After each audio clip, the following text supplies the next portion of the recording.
और अब बढ़ रहे अगली खबर की ओर। अब बात करेंगे कोटपुतली में 5 दिन से रेस्क्यू ऑपरेशन चलाया जा रहा है चेतना को बचाने के लिए। प्रशासन को अभी तक इसमें कोई सफलता नहीं मिली है। बचाव दल अभी भी चेतना तक पहुंच नहीं सका है और पाइलिंग मशीन से बोरवेल के पैरेलल में ही करीब 170 फीट का गड्ढा खोद दिया गया है। बताया ये भी जा रहा है कि जो रेड माइनर्स हैं पाइप के जरिए इस गड्ढे में उतरेंगे और इसके बाद वे गड्ढे से बोरवेल तक 20 फीट की ये सुरंग खुद ही मैन्युअली खोदेंगे। अब इस पूरे ऑपरेशन में जिला प्रशासन के अब तक की सभी जो प्लान हैं वो फेल हो चुके हैं। उसके बाद में अब इस प्लान के ऊपर टकटकी लगाया हुआ है पूरा गांव और खुद काम कर रहा है यहाँ प्रशासन। तो दरअसल कीरतपुर के बड़ियाली ढानी की चेतना जो कि 23 दिसंबर को 700 फीट गहरे बोरवेल में गिर गई थी और 150 फीट पर अटक गई थी। देसी जुगाड़ फेल हो गए। रेस्क्यू टीमें केवल 30 फीट तक ही देसी जुगाड़ के जरिए उसे ऊपर ला पाई थी चेतना को और बीते 3 दिन से मासूम 120 फीट की गहराई पर ही अटकी हुई है। करीब 90 घंटे हो चुके हैं। भूखी प्यासी है चेतना और उसकी कंडीशन जो है उसको लेकर के फिलहाल अधिकारियों ने चुप्पी साध रखी है, क्योंकि जो मॉनिटर लगाया गया था, जो कैमरा ऑब्जर्वेशन के लिए रखा गया था, पोजीशनिंग देखी जानी थी चेतना की कि क्या कहीं कोई मूवमेंट है। तो बीते 2 दिन से चेतना की कोई मूवमेंट भी नजर नहीं आ रही है और इसी के चलते परिजनों का भी सब्र अब टूट गया है और इधर अचानक हुई बारिश ने रेस्क्यू ऑपरेशन में खासी बाधा डाल दी है। हालांकि बोरवेल में पाइप डालने का कार्य अभी भी निरंतर जारी है। तो चलिए कोटपुतली का ही रुख करते हैं। ज्यादा जानकारी के साथ में गिरिराज हमारे सहयोगी हमारे साथ में लाइव जुड़ गए हैं। गिरिराज, बारिश अभी भी हो रही है और ये बाधा जो है, क्या इस बाधा को एक तरफ रखते हुए अभी भी काम जारी है या फिर रुका हुआ है? फिलहाल क्या स्टेटस? जी राखी, मैं बताना चाहूंगा कि जो कार्य है वो निरंतर युद्ध स्थिर पर जारी है, लेकिन समस्या जो है प्रशासन के लिए चुनौती पे चुनौती को स्वीकार करना पड़ रहा है।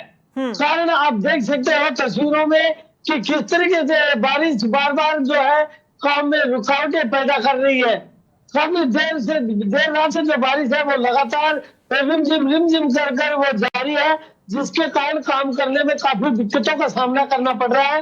राखी, वही मैं आपको बता दूं कि जो टनल बनाने के लिए जो बगल में जो गड्ढा खोदा गया था करीब 170 फीट, उसमें लगभग सभी पाइप डाल दिए गए थे।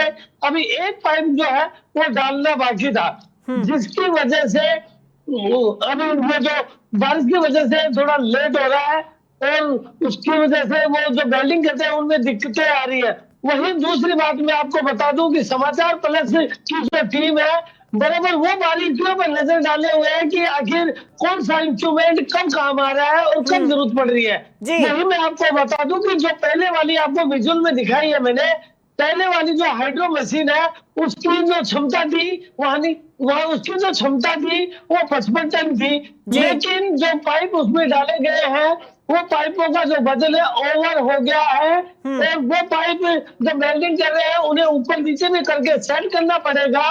उसके लिए उन पाइपों के उठाने के लिए अब दूसरी जो हाइड्रो मशीन तुरंत मौके पे बुला दी गई है और तुरंत ये जो जगह आपको मैं दिखाना चाहूंगा मेरे सहयोगी से, क्योंकि ये जो जगह थी पूरी तरह से पहले प्रशासन के उसमें थी, पूरी जो व्यवस्था इन्होंने अपनी कर रखी थी, लेकिन आनंद फानंद में ये जो टेंट को हटाना पड़ा है और दूसरी जो मशीन हाइड्रो है वो 100 टन की मशीन जो यहाँ वजन उठाएगी उसको लगा दिया गया है।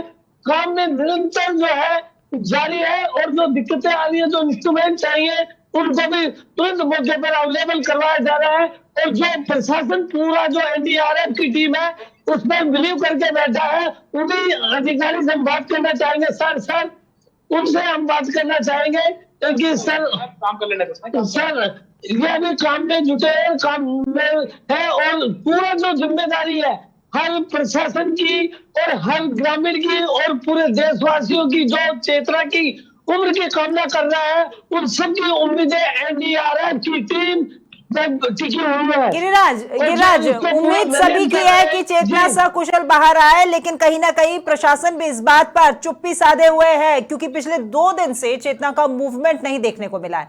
आप सोचिए जरा, वो बच्ची जिस बिल्कुल तक शुरू से बिल्कुल ऑक्सीजन तो पहुंचाई गई, लेकिन खाने पीने तक के लिए उस बच्ची तक कुछ पहुंच नहीं पाया है। अब 2 दिन हो गए हैं, अब क्या माने कि क्या स्थिति होगी उस बच्ची की वहां पर। जी राखी, बिल्कुल कहा है, 95 घंटे का जो समय हो गया है, अभी अब कुछ कह नहीं सकते हैं, क्योंकि क्षेत्र के पास में अभी ना कोई खाने की, ना कोई पीने की, कोई भी व्यवस्था नहीं कर सके। कारण है कि उसके पास में कोई स्पेस नहीं है, लेकिन जो रेस्क्यू है वो निरंतर जारी है।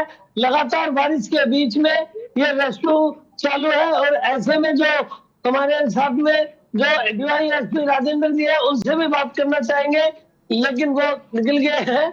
मैं उनसे बात करना चाहता। जिला आप कलेक्टर देख यहाँ पर सकते हैं मौजूद कि हैं या फिर वो आज आई नहीं है। बिल्कुल नहीं नहीं, बिल्कुल कलेक्टर महोदय सुबह ही यहाँ 4 बजे, रात को भी 3 बजे गई है, और सुबह भी 6 बजे कलेक्टर महोदय आ गई है। बराबर जो कलेक्टर महोदय मॉनिटरिंग कर रही है, और वो अभी पीछे की साइड में जो है वहाँ कलेक्टर महोदय वहाँ बैठी है। और अभी संभाल के, जब बारिश ज्यादा हो रही थी, धीमे धीमे गति से जो टेंट लगाए वहाँ भी पानी भर गया, तो उन्हें मजबूरन गाड़ी में बैठना पड़ा। कलेक्टर महोदय यहाँ जो है अब आ चुकी ठीक है, है और गिरिराज, बिल्कुल ठीक यही है गिरिराज, आगे आपसे जानकारी लेंगे। फिलहाल अब तक की अपडेट के लिए आपका बहुत शुक्रिया।